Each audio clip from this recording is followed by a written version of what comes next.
everyone, my name is The Stress Ball, and in this video we're going to talk about how to make an elevator in Happy Wheels with the new update. I already made a video talking about how you can make an elevator, but that was an old video. So today we're doing an updated video. Now, an important question to ask yourself is, of course, what is an elevator? And most people know what an elevator is, but we're talking about Happy Wheels here, and what makes an elevator when we're talking about Happy Wheels? And that is simply a block that supports the character from the underside and takes him up. So that means that if we only take a block and put it under the character and make him go up, that's it, we have an elevator. So it sounds pretty simple. So the first thing I did is I placed down a block and I have this sliding joint over here. You can just go to the joint tool and select sliding joint, click on it, and that's it, really move it to the middle. That's okay, there we go. So as you can see, it's gonna fall down right now because it works in both directions. What you can do to prevent it from falling down is click limit range, lower limit should be 0. There we go. And as you can see now, it's not going anywhere. Next up, we want to make the upper limit a bit bigger because an elevator that only moves that much is not gonna work. So upper limit to like 400, I guess, 400. Let's do that. Okay, still nothing changed because I didn't power it. Okay, what I'm gonna do here is I'm going to select enable motor, motor force, just make it pretty powerful on motor speed 3. That's a bit fast. I'm gonna move it down to 2. There we go. As you can see, let's place the character on there. We got a nice elevator going. Second problem we encounter, because the first is that it takes off right away. Second problem is as soon as it reaches the top, it's going to bounce around. As you can see, goes and it reaches the top and it starts bouncing. Now what's going on there is that the block finally reaches the top, but the motor speed is still there.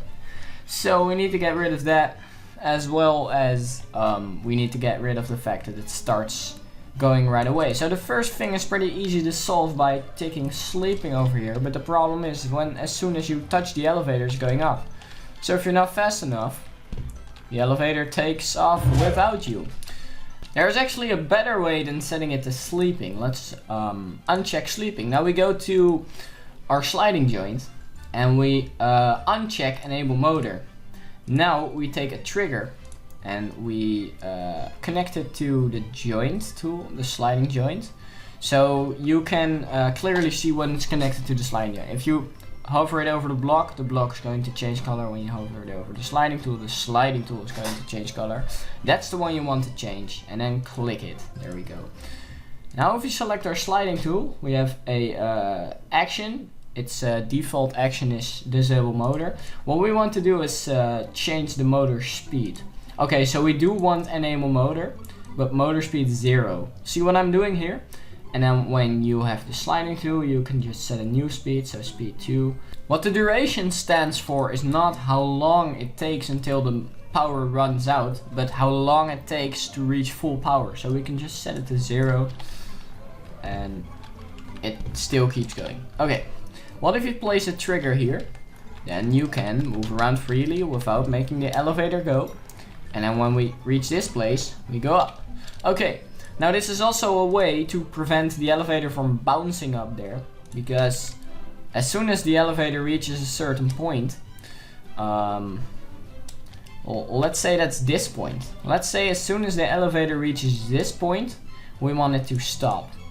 We can do that by, first off, this is quite important, we need to check collide connected. Okay, there's not much you need to know about this, but just trust me on this one. I can't really explain it. Collide connected needs to be ticked. This is important for the trigger. Okay, now we have trigger 2 set over here. We're going to add it to the block. We already did that even. Now the block is an interactive block, so we can go to the setting triggered by only targets attached to this trigger, and because it is an interactive block, it's going to interact with the trigger. Let's go to debug draw and see if it works. As you can see over here, we have our trigger, and it touches the block. Okay, you saw it being deleted, right? Oh. Did you see that? Did you see it being deleted over there? There we go. Okay, so what action do we want to put on this? We are going to go to the block and select set to fixed. Let's see if it works. Touch the trigger 1 and set to fixed. There we go, we have a fixed block. Everything is gone, it's not moving anymore. It's fixed. So that is basically how you make an elevator. This was the most simple tutorial I could give you for making an elevator. If you want to use this in your level, because I'm a nice guy, I'm going to put this in the description. Just go to load level, paste the data of the description, import level data, and you'll get this. Pretty simple. Thanks for watching my tutorial, I hope it was helpful. My name is The Stress Ball, and please leave a like and subscribe if you want more.